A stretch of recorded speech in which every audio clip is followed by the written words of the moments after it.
Assalamualaikum warahmatullahi wabarakatuh. Apa kabar kalian hari ini? Semoga selalu dalam keadaan sehat dan tetap semangat. Di video kali ini, kita akan belajar mengenai pengertian, ciri, dan contoh kalimat langsung dan tidak langsung.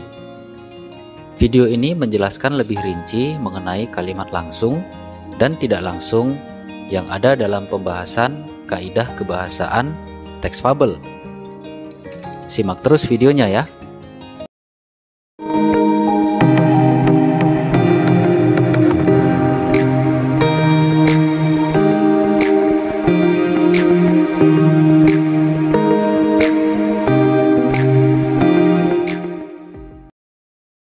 Dalam percakapan sehari-hari, masyarakat saling berbicara dengan cara melontarkan kalimat-kalimat.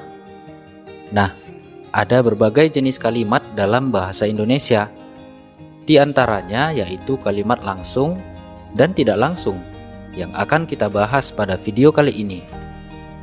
Pengertian kalimat langsung.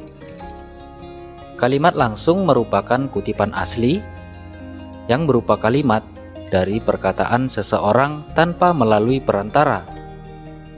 Karena asli, maka perkataannya akan sama persis tanpa adanya perubahan sedikit pun.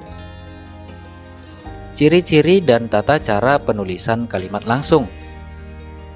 Yang pertama, huruf pertama dari kalimat yang dikutip ditulis dengan huruf kapital. Perhatikan contoh berikut. Pada contoh kalimat yang benar, huruf pertama pada kata jadilah yang merupakan kata pertama pada kutipan ditulis dengan huruf kapital. Berbeda dengan contoh kalimat yang salah yang berada di bawahnya.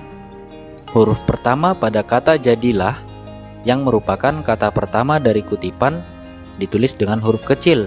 Maka contoh yang kedua merupakan contoh kalimat kutipan yang salah. Dalam bentuk yang lain, masih pada contoh kalimat yang sama, hanya berubah bentuk.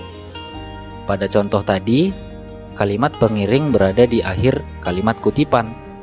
Sementara contoh yang ini, kalimat pengiring berada di awal. Nah, perhatikan pada huruf pertama awal kutipan tetap ditulis dengan huruf kapital, walaupun kalimat pengiringnya berada di depan seperti ini. Contoh yang di atas merupakan contoh yang benarnya. Contoh yang di bawah merupakan contoh yang salah, karena di awal kutipan tidak ditulis dengan huruf kapital.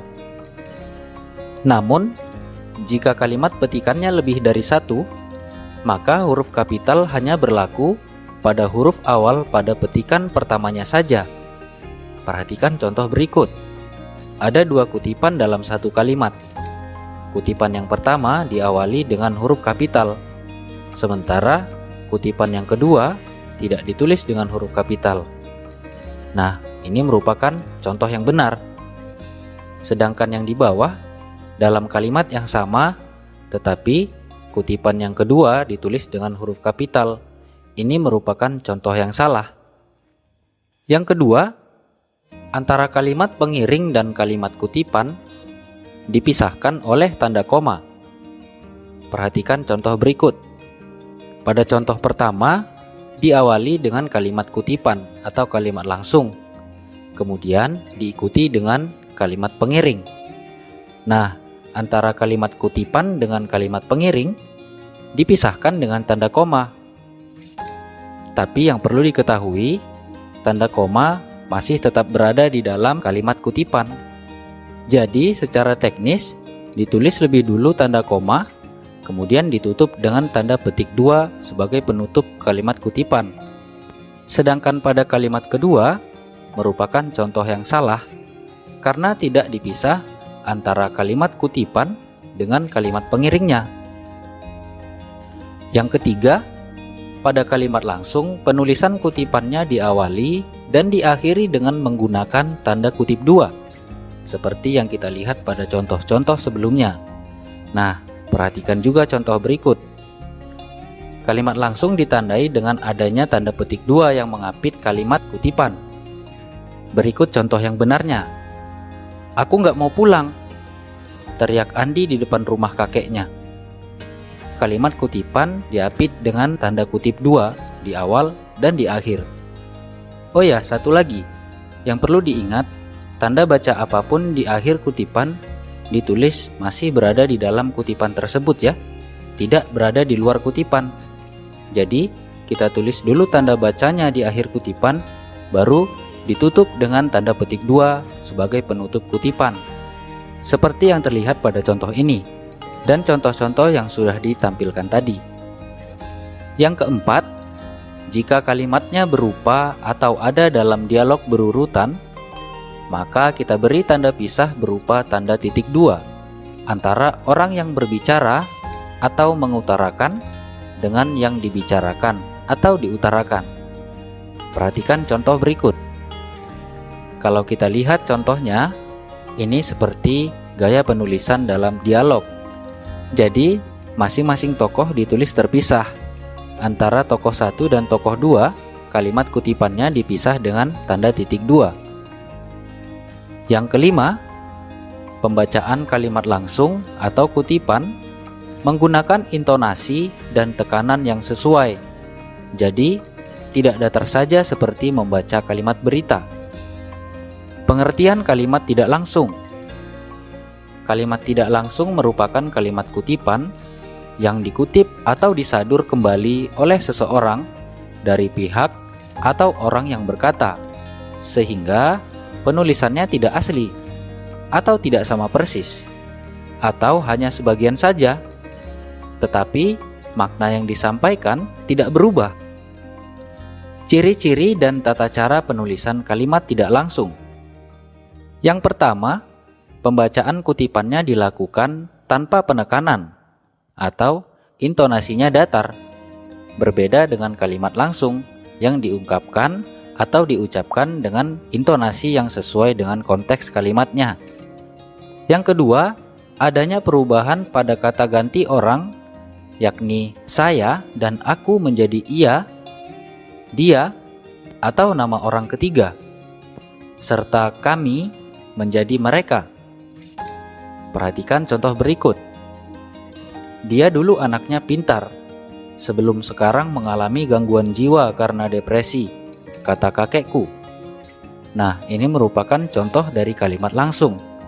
Perhatikan contoh kalimat tidak langsungnya. Kakekku berkata bahwa Anton dulu anak yang pintar, sebelum sekarang mengalami gangguan jiwa karena depresi. Pada kalimat langsung, kata ganti yang digunakan adalah dia. Sedangkan pada kalimat tidak langsung, dia diubah menjadi Anton, menggunakan nama orang ketiga. Yang ketiga, tidak perlu menggunakan tanda kutip 2. Berbeda dengan kalimat langsung yang menggunakan tanda petik 2 di awal dan di akhir kutipan, kalimat tidak langsung tidak perlu menggunakan tanda kutip 2 tersebut. Yang keempat, penulisannya menggunakan kata hubung atau konjungsi seperti tentang, supaya, agar, bahwa, sebab, dan sebagainya. Perhatikan contoh berikut. Contoh pertama, Tuti meminta saya agar membawakan sayuran segar besok pagi untuk keperluan acara masak-memasak di sekolah. Nah, konjungsi yang digunakan adalah agar.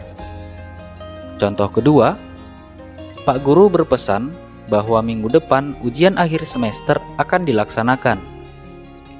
Pada kalimat kedua, konjungsi yang digunakan adalah bahwa.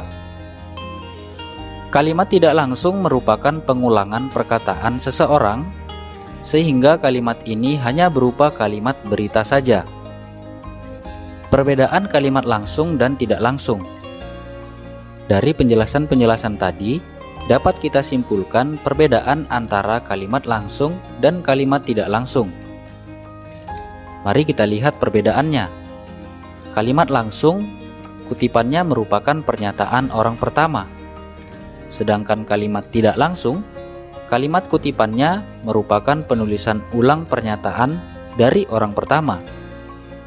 Yang kedua, dalam kalimat langsung, redaksi kutipannya asli. Sedangkan dalam kalimat tidak langsung, redaksi kutipannya hanya sebagian atau sudah berbeda dari yang aslinya. Yang ketiga, kalimat langsung menggunakan tanda kutip dua pada kutipannya. Sedangkan kalimat tidak langsung, tidak ada aturan tanda baca kutip dua. Yang keempat, dalam kalimat langsung, ada penekanan intonasi saat membaca kutipannya. Sedangkan kalimat tidak langsung, tidak ada penekanan intonasi atau dibaca datar.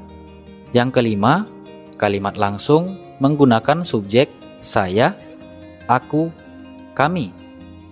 Sedangkan dalam kalimat tidak langsung, menggunakan subjek dia, ia, mereka, kalian, atau nama orang ketiga. Demikianlah penjelasan mengenai pengertian, ciri, dan contoh kalimat langsung dan tidak langsung. Semoga dengan video ini kalian bisa lebih memahami perbedaan antara kalimat langsung dan kalimat tidak langsung. Sekian untuk video kali ini. Semoga bermanfaat. Terima kasih. Assalamualaikum warahmatullahi wabarakatuh.